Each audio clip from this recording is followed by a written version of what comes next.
Hello, everyone. Kiri from the Red Dawn, and welcome back to the channel.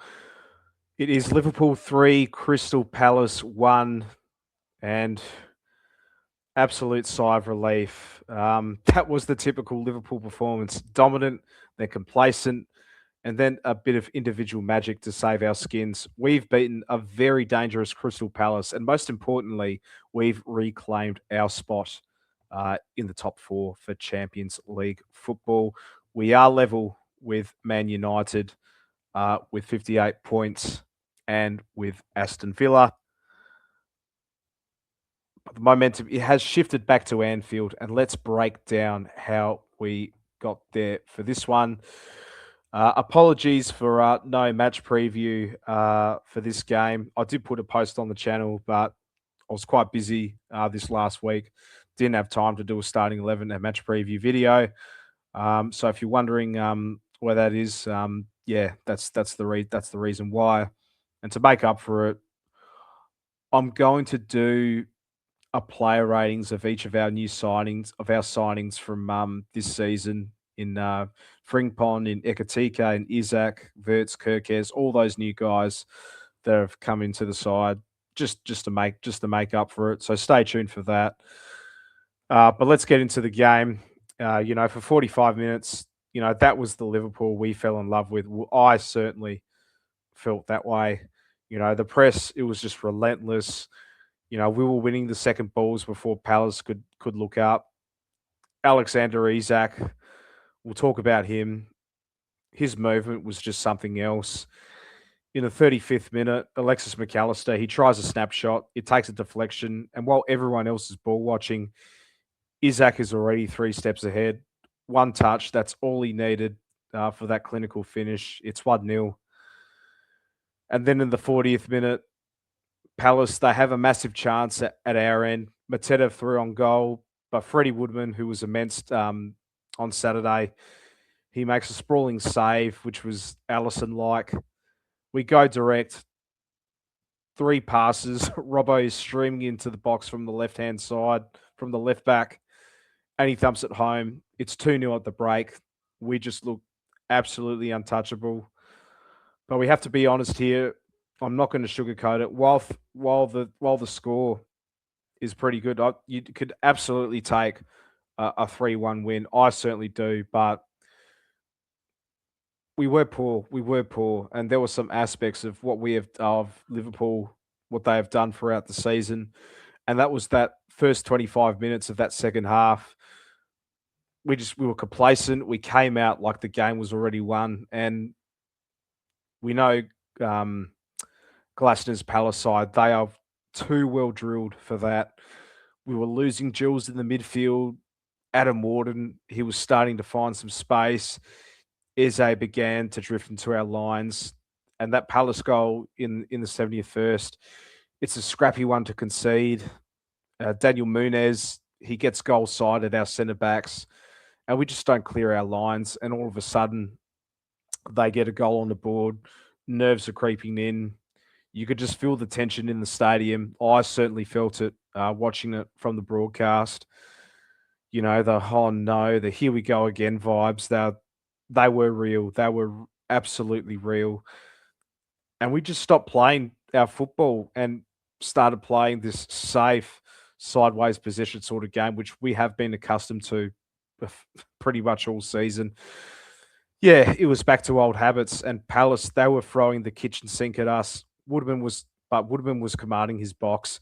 His distribution was quick, but his shot stopping just kept the lead intact. And in a season where our defense has been hopes and prayers at times, having a keeper like Freddie Woodman stand up like that is the difference between making Champions League football and Europa League football. He was absolutely immense today. I love Freddie's performance, and I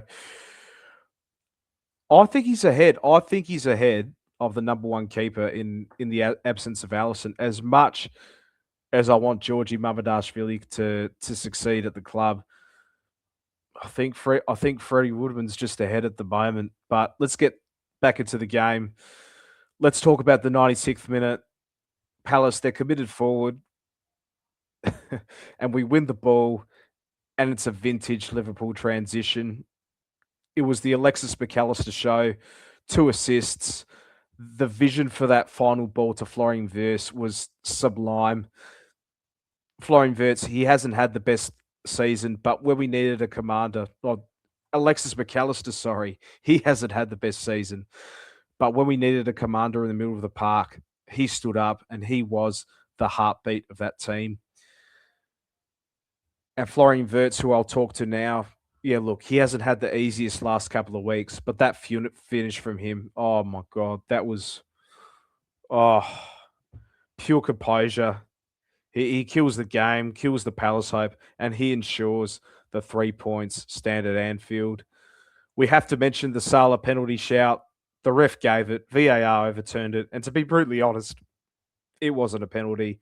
Mo went down a bit easy, and I'm glad we won without needing a controversial decision bailing us out. But that is the match. Before I get to the player ratings, so 4 games left. We are tied with a chasing pack, but we have that goal difference advantage.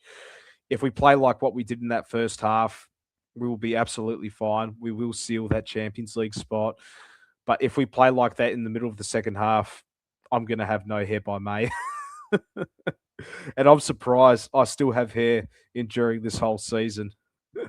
But let's get into the player ratings for this one. We did talk about Freddie Woodman. We did talk about Isaac, McAllister, and Florian Wirtz. But we will go to the rest of them. But yeah, I mean, you can't go past Freddie. He's absolutely man of the match for me. To step in as the third choice keeper and produce a performance like that was just absolutely elite. Desperately unlucky with that Palace goal, down injured when Munez struck. But without his big saves, we simply don't win this game. And with that, he gets an 8 out of 10. Curtis Jones played at right back for this one again. I was a bit skeptical with this one because in the Merseyside derby, he just left so much areas of space on the right-hand side because he was drifting into the midfield a lot more.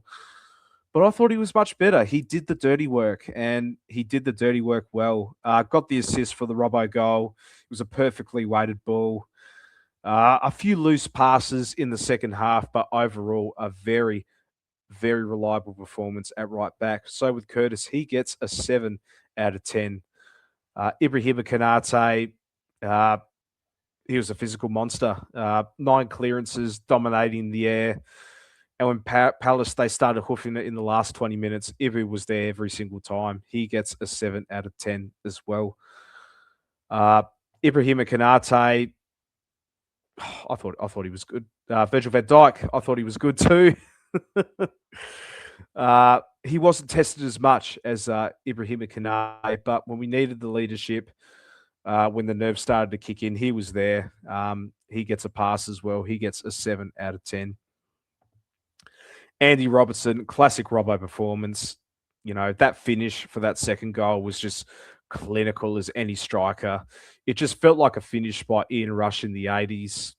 He looked back to his best, overlapping constantly and providing that group we missed. He gets an 8 out of 10 in this shift for this one.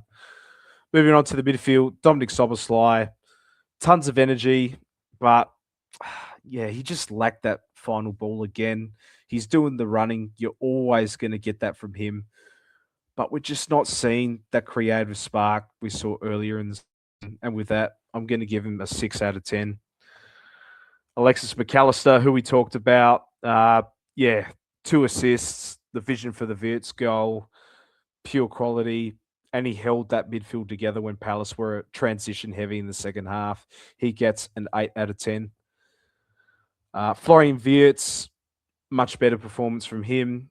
We talked about that he's had the last couple of quiet weeks, but the goal in injury time, massive boost for his confidence, and he took it beautifully and was a menace in the pockets as well. He gets a 7 out of 10. Mohamed Salah unfortunately came off with what looks like a hamstring injury. I'm hoping it's not too serious, and yeah, it wasn't his last game. It's heartbreaking to see that. you want to see our club legend go up there, celebrate at the cop end instead of walking down into the tunnel. Yeah, if that is his last game as well, then what a career, what a career. Um, I'll probably do another video with that as well. But yeah, I hope it's not the last for Salah. But when he was on the pitch, I thought he was quite good as well. Was a constant threat on the right hand side, and with that, he gets a 6 out of 10. Cody Gakpo, I thought he put a good shift. We know what we're going to get from him. We know he always is going to cut inside with his right foot, but he was just driving at the Palace defense constantly. Yeah, I thought he was okay. He gets a 6 out of 10 as well. Alexander Isak scored the opener. Great turn, great finish. Yeah, absolutely clinical. This is why we paid the mega bucks to get this guy. He did fade out of the game in the second half. It is still catching up to that match fitness and that sharpness, but he did the job he's paid for, and that's to score goals. So well done, Mr. Alexander Isak. You get a 7 out of 10. Moving on to the substitutes. Jeremy Frimpong came on for Salah on the right wing. I wasn't convinced by Frimpong, to be honest. Yeah, he just didn't. He was just lacking that output in that final third as well. His crosses were a bit off. Yeah, I don't know with Frimpong. We bring him in as a right back.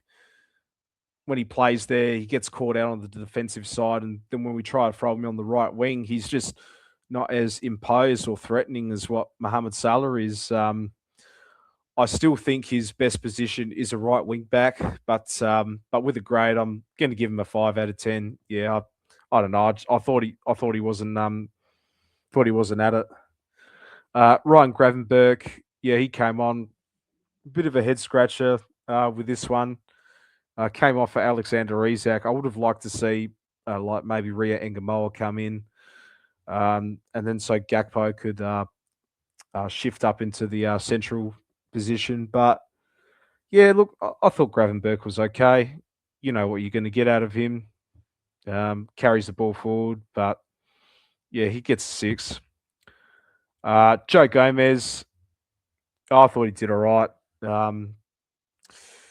Yeah, did his job at right back as he always does. He gets a 6 as well. And Milos Kerkez came on for fresh legs for Robbo. I'll give him a 6 too. He came on pretty late for the game, but yeah, he did his job required. But that is about it, ladies and gentlemen. We got the 3 points. Champions League looks all but secured. We are level with Man United. They are going to play, I think it's tomorrow or wherever in the UK that is. Let me get it. Yeah, they're playing Brentford tomorrow morning here. But we're level with Villa as well. I believe they dropped points to Everton, I think it was. No, to Fulham. They dropped points to Fulham. Lost 1-0 there. So we are still level with them, but Man United got their game to play against Brentford. But it is going to go down to the absolute wire for this one. But who was your man of the match? Was it Freddie Woodman for the saves? Was it Alexis McAllister for the 2 assists? Was it Alexander Isak with his opening goal? Let me know. Drop a comment below if you enjoyed the reaction. Smash that like button and subscribe to the channel if you're new. We go again next week at enemy territory at Old Trafford. Take care, be kind to one another, and as always, up the Reds.